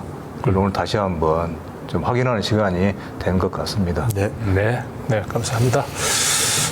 제가 누누이 말씀을 드리는데 우리가 그 중세의 어둠을 이제 열어젖힌 그리스 로마의 유적이 다 0.1%밖에 안 남아 있다고 하더라고요. 그 0.1%의 인문 정신이 중세의 어둠을 제치고 르네상스를 열었다고 얘기하는데 지금 윤석열 정권의 여러 가지 온갖 폐악, 독주, 그래서 뉴스만 보도 너무나 우울하기만 하는데 이럴 때 우리 시민들이 우울함에 빠져만 있으면 안 되는 거고요. 저희 더 탐사 그리고 민들레 와서 구독 그리고 함께 힘을 모아서 이 어둠을 함께 헤쳐 나갔으면 합니다. 0.1% 5천만 국민의 0.1%면 5만 명이고 민들레 구독자 5만 명 만들어주시고 저희 더 탐사 안정적인 동접 5만 명 만들면 우리가 세상을 바꿀 수 있습니다. 자, 두 분 오늘 수고하셨습니다. 네, 감사합니다. 감사합니다.